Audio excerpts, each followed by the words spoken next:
Richard Nisbett, professor da Universidade de Michigan, e Tim Wilson, professor da Universidade de Virgínia, montaram um acampamento em um shopping local e espalharam 4 pares de meia nylon em uma mesa. Eles perguntavam às mulheres que passavam qual das meias elas gostavam mais. As mulheres votaram e, de maneira geral, preferiram o par da extrema direita. Por quê?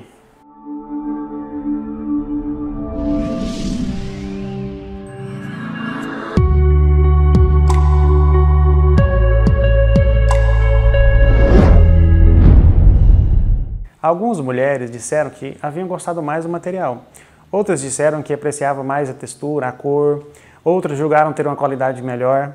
Essa preferência foi interessante, considerando que os 4 pares eram idênticos. Os 2 professores repetiram depois esse mesmo experimento com camisolas e chegaram aos mesmos resultados. Mas quando os pesquisadores contaram às mulheres que as meias eram idênticas e o que houve foi apenas uma preferência pelo par da direita, elas negaram. Geralmente com um olhar preocupado para o entrevistador, sugerindo que elas acharam não ter entendido bem a pergunta ou que estavam lidando com loucos. Sabe qual é a moral dessa história?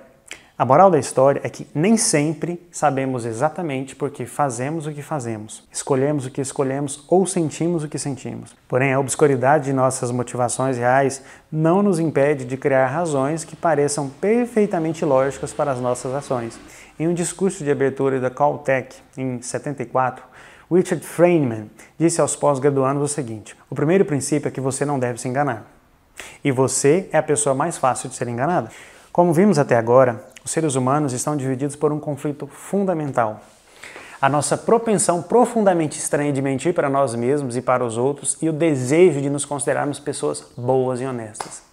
Assim, justificamos a nossa desonestidade contando histórias para nós mesmos, sobre por que nossas ações são aceitáveis e por vezes até mesmo admiráveis. De fato, somos bastante habilidosos em jogar areia nos nossos próprios olhos. Quero que percebam que muitas vezes não fazemos escolhas baseadas em nossas preferências explícitas. Em vez disso, temos uma intuição sobre o que queremos e passamos por um processo de ginástica mental, aplicando todo tipo de justificativo para manipular os critérios. Dessa forma, podemos obter o que realmente queremos, mas ao mesmo tempo manter a aparência de que estamos agindo de acordo com as nossas preferências racionais e bem fundamentadas. Eu quero que percebam que muitas vezes não fazemos escolhas baseadas puramente nas preferências explícitas. Em vez disso, temos uma intuição sobre o que queremos e passamos por um processo de ginástica mental, aplicando todo tipo de justificativa para manipular os critérios. Dessa forma, podemos obter o que realmente queremos e, ao mesmo tempo, manter a aparência que estamos agindo de acordo com as nossas preferências racionais e bem fundamentadas. Se aceitarmos que frequentemente tomamos decisões dessa forma, talvez possamos tornar o processo de racionalização mais eficiente e menos demorado. Se aceitarmos que frequentemente tomamos decisões dessa forma, talvez possamos tornar o processo de racionalização mais eficiente e menos demorado. Imagine que você está escolhendo entre 2 câmeras digitais. A câmera A tem um belo zoom e uma bateria resistente, e a câmera B é mais leve e tem um formato mais moderno. Você está meio indeciso e a câmera A parece ter mais qualidade, mas a câmera B é mais bonita. Pensando na lógica da moeda, o que você deveria fazer é: pegue uma moeda no bolso e estabeleça câmera A cara, câmera B coroa. Então jogue a moeda, se der cara e a câmera A for a que você quer, bom para você, compre-a. Porém, se você não estiver feliz com o resultado, jogue novamente a moeda, dizendo para si mesmo: da próxima vai ser para valer. Faça isso até que dê coroa. Dessa forma, não só você terá a câmera B, que é a que de fato você queria, como também uma justificativa para a sua decisão, porque seguiu o conselho da moeda. A maioria de nós acha que algumas pessoas são especialmente boas em enganar. Mas se esse fosse realmente o caso, quais as características as distinguem? Uma equipe de pesquisadores tentou descobrir essa resposta estudando mentirosos patológicos. São pessoas que mentem compulsivamente e indiscriminadamente. Para encontrar participantes para esse estudo, eles foram a uma agência de empregos temporários em Los Angeles e os pesquisadores submeteram 108 candidatos a emprego a uma bateria de testes psicológicos e conduziram várias entrevistas individuais com elas, com seus colegas e membros de suas famílias para identificar grandes discrepâncias que pudessem revelar os mentirosos patológicos. Neste grupo encontraram 12 pessoas com inconsistências generalizadas no que contaram sobre suas histórias de trabalho, crime cometido, história familiar.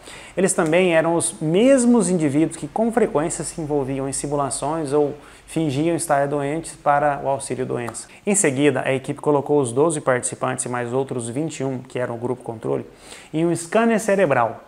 Para analisar a estrutura do cérebro de cada um deles, os pesquisadores concentraram principalmente no pré-frontal, que é o córtex, que é uma parte do cérebro que fica logo atrás da testa, considerada responsável por os pensamentos de ordem superior, como o planejamento da programação diária, as decisões de como lidar com as tentações do dia a dia.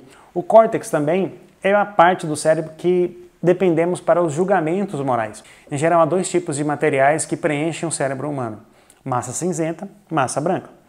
A massa cinzenta é apenas outro nome para as coleções de neurônios que compõem a maior parte do cérebro, o material que nos possibilita pensar. A massa branca é constituída pelas fiações que conectam as células cerebrais. Todos nós temos massas brancas e massa cinzenta. Os pesquisadores estavam interessados na proporção dessas 2 partes no cérebro dos mentirosos. Pois bem, quais são os resultados da pesquisa? Foi constatado que os mentirosos patológicos possuem 14% menos massa cinzenta do que o grupo controle, que é uma condição muito comum para indivíduos psicologicamente comprometidos. O que isso poderia significar? Bem, uma possibilidade de interpretação é que, como os mentirosos patológicos possuem menos células cerebrais, massa cinzenta, eles acham mais difícil levar a moralidade em conta, o que tornam mais facilmente mentirosos. Porém, isso não é tudo.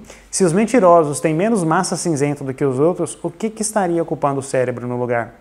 A resposta é massa branca. Lembre-se que massa branca é a fiação, é o que liga a matéria cinzenta, certo? O que podemos inferir é que os mentirosos são capazes de fazer mais conexões entre recordações e ideias diferentes. E essa maior conectividade e acesso ao mundo das associações armazenadas podem ser o ingrediente secreto que os torna naturalmente mentirosos. Se extrapolarmos essas descobertas para a população em geral, poderíamos dizer que essa conectividade superior no cérebro poderia nos fazer mentir mais facilmente e, ao mesmo tempo, nos considerarmos pessoas honradas. Percebe que o cérebro mais conectado possui caminhos a serem explorados quando se trata de interpretar e explicar eventos dúbios. E talvez esse seja o elemento crucial na racionalização de nossos atos desonestos. Em termos mais simples, essa ligação entre criatividade e desonestidade parece relacionada com a habilidade de contar história para nós mesmos, sobre como estamos agindo corretamente, mesmo quando não estamos. Quanto mais criativo formos, mais somos capazes de gerar boas histórias que nos ajudem a justificar os nossos interesses egoístas. Estamos acostumados a ouvir a criatividade enaltecida como uma virtude pessoal ou como um importante motor para o progresso da sociedade. É uma característica a qual aspiramos não só para indivíduos, mas como organização. Honramos os inovadores, louvamos e invejamos as mentes originais e dizemos não quando os outros não são capazes de pensar da forma inovadora.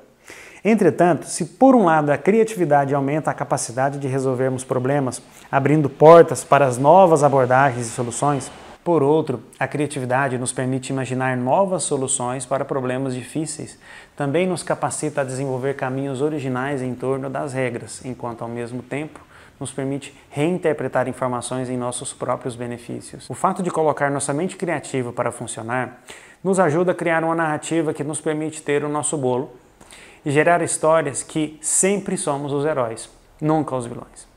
Eu quero deixar uma reflexão aqui. Se a chave para a nossa desonestidade é a habilidade de nos considerar pessoas honestas e morais enquanto nos beneficiamos com as trapaças, a criatividade pode nos ajudar a contar histórias melhores. Histórias que nos permitem ser até mais desonestos e ainda assim nos considerarmos pessoas maravilhosamente honestas. O tema tratado aqui é uma reflexão do professor e pesquisador Dan Ariely em seu livro A Mais Pura Verdade sobre a Desonestidade. Ele traz uma reflexão inusitada para temas que não costumamos dar muita atenção, como este, a criatividade e suas relações com a desonestidade. Como eu disse em vídeos anteriores, a ideia aqui é trazer perspectivas diferentes sobre a maneira como nos comportamos, que sejam sempre fundamentadas em pesquisas. Então, até a próxima!